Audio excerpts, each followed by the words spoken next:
Bonsoir chers compatriotes congolais. Bonjour à ceux qui me regarderont dans la journée. Et nous allons faire une partie de cette émission, de ces directs en français. Et une autre partie sera en lingala. Pourquoi nous allons faire cette émission, ces directs en français? Parce qu'il y a des choses très importantes que nous devons diffuser pour ceux qui sont non lingalophones, pour qu'ils puissent comprendre en réalité ce qui se passe. Ce qui s'est passé en Libye, ce qui se passe en Afrique, ce qui se passe actuellement en Libye, et surtout la prise de position que certains leaders d'opinion sont en train d'afficher de manière ostentatoire et qui modifient, qui a trait à une forme de négationnisme par rapport à la réalité que vivent les peuples, les populations d'Afrique. Donc, je vous demanderai de partager cette vidéo afin que tout le monde puisse être informé, tout le monde puisse être mis dans la vérité, afin que les manipulations médiatiques, les manipulations systémiques, les manipulations des avatars du système qui sont parmi nous ne puissent plus avoir pignon sur rue. Donc, partageons cette vidéo avant que nous puissions commencer et nous attendons que les gens arrivent. Et une fois nous serons connectés, en abondance, nous amplifierons la thématique. Bonsoir, Moseka Jeannette Mawete. Bonsoir, Mpaka Mwalimu Leta, Star Leta. Bonsoir, Maman Passime Kitoko Yaya Nabiso. Bokabo la vidéo pour nato Panzampoke. La vérité doit circuler sans épargner quiconque. Nous sommes les travailleurs de la lumière et nous faisons c'est circuler la vérité. Et lorsque la vérité subit des tentatives de modification historique, des modifications vis-à-vis de l'actualité par quelques individus qui ont l'occasion de parler, d'avoir les micros et d'être vus, nous sommes dans l'obligation de remettre les points sur les i et surtout de les remettre à leur place. Aujourd'hui, nous allons parler principalement de Claudie Siard et de ses amis par rapport aux propos qu'il a tenus au direct des Afrique Monde, où il a tenu des propos inconcevables, des propos que nous ne pourrions jamais accepter sur les plans congolais, sur les plans africains, sur les plans humains. Ces propos-là ne pourront jamais être acceptés. Et le pire dans tout ça, c'est que nous voyons nos frères congolais, nos frères africains qui applaudissent ces propos qui sont animés d'incongruités impossibles, des mensonges impossibles. Les gens même que nous pensions être intelligents, être patriotes, être africains, lutter pour la cause de l'homme noir, encourager ces propos qui sont d'une indécence inacceptable pour les Congolais, les Africains que nous sommes. Déjà, il faudra mettre les points sur les i tout de suite. La Libye, sous Kadhafi, fut un pays paisible. Un pays où le peuple vivait. Le peuple n'avait pas besoin de l'exode, d'aller s'exiler dans d'autres cieux pour trouver une bonne vie. Ce qui a fait que ce pays-là a attiré toutes les populations africaines. Et pendant tous les règnes de Kadhafi, il n'y a jamais eu de problèmes raciaux entre populations libyennes et populations africaines, subsahariennes qui y étaient. Quand est-ce que ces problèmes d'esclavage, de traite négrière a commencé en Libye? Qui est derrière ces remue-ménage qui s'est fait aujourd'hui en Libye? Ce sont des questions que nous devons nous poser parce que juste après la mort de Kadhafi, tout est parti dans tous les sens dans ces pays-là. Et qui sont derrière cette activité qui a voulu que la Libye puisse tourner en désastre que nous vivons aujourd'hui? Nicolas Sarkozy, Bernard-Henri Lévy, Cameron, Obama, voilà les gens qui ont travaillé pour que la situation que nous vivons aujourd'hui à Libye puisse avoir lieu. Moi, ça m'étonne de voir Claudie Siard parler, geindre, se plaindre, crier dire tout ce qu'il est en train de dire à propos de l'esclavage qui est en train de se perpétrer aujourd'hui dans ces pays-là. Mais Claudicia, pendant que la Libye était bombardée, le gouvernement qui a allumé la mèche pour bombarder la Libye, Claudicia en était le délégué interministériel des Français d'outre-mer. Sarkozy, avec son gouvernement en 2011, travaille avec Claudicia. Un homme de démocratie, un humain qu'il est, il aurait pu démissionner tout de suite. Il n'a jamais fait cela. Lorsque la Côte d'Ivoire était bombardée, il était dans le gouvernement de Sarkozy. On ne l'a jamais entendu parler à haute voix, dire à haute voix de ce qui s'est passé dans ces pays-là. Ce que nous sommes en train de vivre aujourd'hui, c'est l'action des gouvernements de Sarkozy en Libye qui génère la réalité que les peuples noirs d'Afrique sont en train de vivre aujourd'hui en Libye. Et Claudicia n'est pas bien placé pour en parler puisqu'il a été payé par le gouvernement de Sarkozy qui a bombardé la Libye. Des deux, ce qui m'a beaucoup plus dérangé, ce qui m'a fait beaucoup du mal, c'est de voir Claudicia appeler les Africains à manifester devant l'ambassade de la Libye. Ce n'est pas normal, ce n'est pas logique. Il sait très bien où se trouvent les responsables du problème de la Libye aujourd'hui. Ce n'est pas l'ambassade d'un non-État qu'est la Libye, un pays balkanisé où chacun gère dans son coin à sa manière, que vous allez ramener les gens manifester alors que cette ambassade-là, les représentants même de cette ambassade-là, de ces gouvernements, n'ont pas accès à la totalité du territoire libyen, n'ont pas les pouvoirs en Libye. S'il fallait manifester ici en France, nous devrions aller manifester devant les bureaux de Sarkozy, devant la maison de Sarkozy. Nous devrons aller manifester devant les bureaux de Bernard-Henri Lévy, devant la maison de Bernard-Henri Lévy. Parce que ce sont eux qui ont vendu l'idée de la guerre à la France. Ce sont eux les responsables. Mais Claudicia n'appellera jamais les Africains, les peuples remontés, les insoumis à aller manifester devant les bureaux de Sarkozy ou la maison de Sarkozy ou encore Bernard-Henri Lévy parce que ce sont ses amis. Ça mettez-les bien dans vos têtes. Et pour cela, il faut décanaliser les gens, amener les gens ailleurs, que les gens puissent réfléchir à d'autres questions, alors que les vrais problèmes où ils se trouvent, personne ne posera des questions et ça nous évitera de trouver les bonnes réponses en indexant les vrais responsables du problème qui se passe aujourd'hui en Libye. Ça, nous devons le savoir.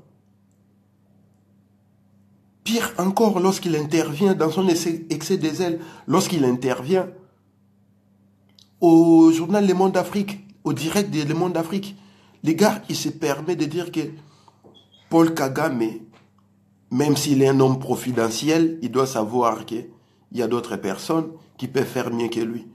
Paul Kagame, c'est une personne qui se soucie de l'Afrique et de ses populations. C'est quelqu'un qui travaille pour son pays et pour son peuple. Mais dans quel monde nous naviguons?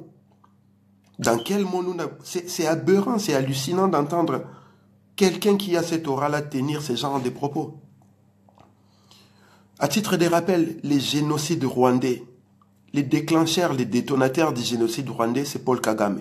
C'est lui et ses troupes qui ont abattu l'avion qui ramenait le président du Rwanda, Biarimana, et celui du Burundi chez eux. Et c'est ça qui a ramené la guerre dans ces pays-là. Et lorsque nous parlons du génocide rwandais, c'est la population rwandaise qui a été massacrée. Et ce que les gens oublient, c'est que ceux qui ont tué les plus, ce sont les troupes rwandaises, les troupes de Kagame, l'armée patriotique rwandaise qu'il dirigeait. Et dire que Kagame c'est un homme providentiel pour les Rwandais, c'est déjà quoi un homme providentiel? Et voir certains individus, certains Congolais défendre ces termes-là, homme providentiel, c'est hallucinant. C'est qui un homme providentiel? Un homme providentiel, c'est quelqu'un qui a réussi une mission divine, une mission précise pour libérer un peuple, pour sauver un peuple. C'est ça, même la définition des hommes providentiels. homme providentiel, c'est deux mots. Homme et providentiel. Providentiel vient de la providence. La providence, c'est quelque chose, une action qui est liée à Dieu. Pour une fin précise que Dieu seul sait. Et je ne vois pas Dieu envoyer Kagame inciter au génocide au Rwanda, qui a coûté la vie à plus de 800 000 Rwandais. Et cet individu-là, vous l'appelez homme providentiel. Les génocides actuels au Congo, qui a débuté après les génocides rwandais qui a eu lieu en 1994. Les génocides actuels au Congo a débuté en 1996. Et ces génocides-là a débuté lorsque les troupes rwandaises sont rentrées au Congo pour chasser, soi-disant les Interamwe, mais pour chasser les Hutus et renverser le pouvoir au Congo. Les troupes rwandaises qui sont rentrées avec l'AFDEL, la logistique, la majeure partie des militaires qui étaient en opération pendant les guerres de l'AFDEL au Congo ont été fournis par les Rwandais qui dirigeaient Paul Kagame des mains de fer. Pasteur Bizimungu, ce n'était qu'une étiquette. À l'époque, Kagame était ministre de la Défense lorsque les Rwandais, avec l'AFDEL, ont attaqué le Congo. Il y a eu plus de 400 000 réfugiés Hutus qui se sont réfugiés au Congo lorsque l'AFDEL, dont la majeure partie des troupes étaient composées des Rwandais et dont la logistique était rwandaise, est rentrée au Congo. Il y a eu plus de 400 000 Rwandais Hutus réfugiés reconnus par les hauts commissariats des réfugiés. Lorsque l'AFDEL est arrivé à Kinshasa, a pris le pouvoir à Kinshasa, il ne restait que 150 000 Hutus. Les 250 000 autres ont disparu pendant la campagne de la guerre de l'AFDEL pour chasser Mobutu. Et vous appelez ces messieurs-là hommes providentiels. Vous appelez ces messieurs-là quelqu'un qui a les soucis de son peuple, de l'Afrique et de ses populations. Et vous prenez le temps de défendre ces propos-là, au lieu d'avoir la décence de vous excuser d'avoir failli dans des propos désobligeants. Et vous vous prétendez être intellectuel en alimentant les mensonges, en modifiant la vérité pour des intérêts personnels. Des intérêts qui aucunement concernent les peuples congolais, concernent les peuples africains, mais très, très personnels. Les propos de Claudie Siard au journal Le Monde Afrique, les directs, ne sont pas des propos acceptables. Et pour cela, ces messieurs doivent s'excuser. Il doit présenter ses excuses aux Africains et surtout aux Congolais. Parce que le Rwanda, dont il prétend qu'il est l'homme providentiel, dont il prétend qu'il est en train de travailler pour ces pays-là, est un pays dont le pouvoir est mono-ethnique. Entre les Hutus et les Tutsis, c'est les Tutsis qui contrôlent tous les carcans du pouvoir au Rwanda. Et vous n'allez pas me dire que cet homme-là soit un homme providentiel pour la population rwandaise. Que cet homme-là travaille pour le Rwanda, alors que la majeure partie de la population rwandaise, c'est-à-dire à 90%, cette population, elle est Hutu. Et à 10%, ça se partage entre les Tutsis et les Ntwa, les Pygmées. Le pouvoir au Rwanda, c'est un pouvoir mono-ethnique. Un pouvoir détenu par la minorité des minorités Tutsis. Que ce soit en politique, dans l'armée, dans les sociales, dans toutes les affaires qui conditionnent le devenir du pays. Et vous appelez ces messieurs-là hommes providentiels pour ces pays-là. Quelqu'un qui a les soucis des populations de son pays. Victor Ingabire est en prison aujourd'hui pour quelle raison? Diane Rugwira est en prison aujourd'hui pour quelle raison? Vous appelez Kagame homme providentiel. Et vous voulez modifier la vérité en disant que les gens n'ont pas compris ce que signifiait homme providentiel. Homme providentiel signifie quelqu'un qui est envoyé par Dieu pour une mission précise, pour une population, pour une action politique. C'est ça, homme providentiel. C'est deux mots, homme et providentiel. Les mots qui définissent l'activité de l'homme, c'est providentiel. Donc providentiel, ça vient du mot providence. Et providence, ça veut dire quelque chose, une action qui vient de Dieu lui-même. Une action divine pour une mission précise. Donc la mission que Dieu a envoyée Paul Kagame au Rwanda, c'est de massacrer les Rwandais, c'est de faire les génocides au Congo. Parce qu'aujourd'hui, en 2017, nous parlons de plus de 12 millions de morts au Congo. Et l'un des responsables du génocide au Congo est bien sûr Paul Kagame. Et vous allez me dire que Kagame se soucie de l'Afrique et de ses populations. Arrêtez de vous moquer de l'intelligence des gens. Arrêtez de croire que parce que vous avez le micro, vous parlez à haute voix, parce qu'on vous suit, parce que nous partageons vos vidéos, que vous devenez les necks les plus ultra, que vous détenez la science infuse. Arrêtez de prendre les gens pour des cons, arrêtez de prendre le peuple pour les cons. Les propos de Claudicia sont des propos inacceptables. Et tout Congolais qui se bat pour la libération du Congo, tout Congolais qui se considère comme résistant patriote, a le devoir de dénoncer ces propos-là et d'obliger ces messieurs à s'excuser. Nous ne pourrons jamais accepter cela. Vous vous imaginez ici en Europe, quelqu'un passait à la télévision pour dire que Hitler était un homme providentiel. Hitler était quelqu'un qui se souciait de la population d'Europe et de ses peuples. Vous imaginez la réaction qu'aurait eu la communauté européenne. Pourquoi nous vivons dans cette légèreté-là? Pourquoi nous manquons cette rigueur-là qui fait que les choses soient comme elles doivent être?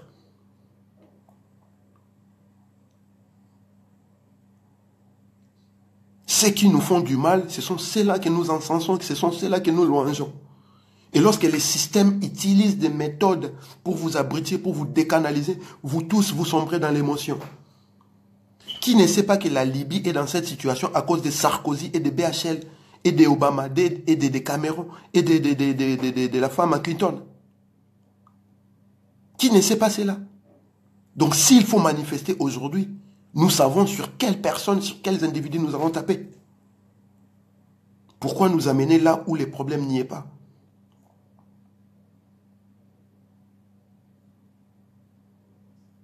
Et les questions que nous devrions nous poser, qu'est-ce qui veut que les Africains se retrouvent en Libye, en exil, en exode, en train de chercher les voies pour traverser la Méditerranée? Et les réponses se trouvent sur les potentats, les dirigeants des pays africains, qui traitent leur population comme de la merde, excusez-moi du terme, qui traitent leur population de manière inconcevable. Et ce qui fait que la population fuit. Parce que la population ne peut pas l'ouvrir dans leur pays quand on dit la vérité. On est persécuté, les cas du Congo. On se retrouve au cimetière ou à la prison. Ça oblige le peuple à l'exil, à l'exode. Et les peuples vont se retrouver en Libye. Un pays qui a été détruit par les bombardements de l'OTAN. La France de Sarkozy en tête des lignes. Les gouvernements de Sarkozy dont faisait partie Claudicia, qui aujourd'hui est en train de se plaindre qu'il y ait l'esclavage en Libye. Et les mêmes Claudiciard qui est en train de dire que Kagame est un homme providentiel, c'est un homme qui se soucie de l'Afrique et de ses populations. Arrêtons. Arrêtez de vous moquer des Africains, surtout des Congolais. Nous sommes en train de subir un génocide aujourd'hui dont la pièce maîtresse dans la région est Paul Kagame. Et ne nous dites pas que cet homme-là se soucie de l'Afrique et de ses populations. Les génocides au Rwanda qui a coûté plus de 800 000 morts rwandais. Kagame est l'un des responsables. Ne me dites pas qu'il se soucie du Rwanda et de sa population. Ne me dites pas qu'il est un homme providentiel du Rwanda. Lorsqu'ils sont rentrés au Congo pour chasser Mobutu, pour chasser entre guillemets les Interamoués, il y avait 400 000 réfugiés hutus-rwandais recensés par les hauts commissariats des réfugiés. Lorsque les troupes de l'AFDEL sont arrivées à Kinshasa, il ne restait que 150 000 réfugiés rwandais au Congo. Où sont partis les 250 000 autres? Ils sont morts pendant la campagne de la guerre contre Mobutu, de l'AFDEL, qui était composée à 90% par des troupes rwandaises, dont le ministre de la Défense à l'époque était Paul Kagame. Et vous appelez ces messieurs-là homme providentiel, quelqu'un qui se soucie de la population de l'Afrique et qui se soucie de l'Afrique et de ses populations. Et certains autres individus viennent défendre ces messieurs-là, qui se permet de surcroît à traiter des Congolais des idiots sur sa page Twitter, parce qu'on lui a rappelé à l'ordre. Quel type de résistance vous faites? Quel type de patriote vous êtes? Vous ne détenez pas la science infuse et croyez-moi, nous serons là et nous dirons la vérité à haute voix. La vérité va circuler. Paul Kagame n'est pas un homme providentiel. Paul Kagame ne se soucie pas de l'Afrique ni de ses populations. C'est un génocidaire qui doit payer de ses crimes qu'il a commis au Rwanda comme au Congo. Mettons bien ça dans la tête. Et quiconque viendra défendre des propos qui traitent Kagame des hommes providentiels ou nous dire que nous sortons les propos de ces contextes, cet individu-là n'est pas congolais, doit être un ennemi des Congolais, doit être en tout cas considéré comme tel. Lorsque nous parlons du souci de l'Afrique et de ses populations, le contexte libyen n'est plus là. Parce que parmi les populations congolaises, il y a les 12 millions de morts congolais dont Paul Kagame est l'un des responsables. Parmi les populations africaines, il y a les 800 000 Rwandais génocidés en 1994, dont Paul Kagame est l'un des responsables. Arrêtez de vous moquer de l'intelligence des Congolais. Nous serons là pour remettre les choses à leur place. Et nous n'allons pas accepter indéfiniment ce débordement qui se moque du peuple congolais de sa souffrance. Moutaleki ba peuple congolais na maele azalite. Oza maele na ndenge na yo, olobaka na ndenge na yo tondimi. Mais koya kokosa batute ko kansate oza maele koleka batu nyonso. Parce que ba génie bazali, ba surdoué bazali, ba demiurge bazali. Tamsu bakanga minoko na bango. Makambu Paul comment il s'appelle? Paul Kagame, Claudie Charlobi sur Paul Kagame, c'est inacceptable. Et aucun Congolais qui aime son pays, qui aime le peuple congolais, ne peut accepter ces propos-là, ne peut défendre ces propos-là. Donc, yo sokoza Congolais comme il faut défendre les propos, et ça, sous normalité. Et ça, sous normalité. Il faut tomber tout na sokoza Congolais à solo. Tout ça va répondre à Congolais. Ceux qui boivent na Claudie Charlobi, ils ont affinité na bino, parce que c'est lui qui t'embauche, qui te paye. Tikala na musala na kanga munorono na mambo Congo. Koya ko justifier ba propos indécents. Kagame c'est un génocidaire, ce n'est pas un homme providentiel, il ne soucie pas de l'Afrique, il ne se soucie pas de l'Afrique ni de la population africaine. Mettez ça bien dans la tête et ne défendez pas ces messieurs-là. Mengu, ba omona kimbiri kiti. Ibobo.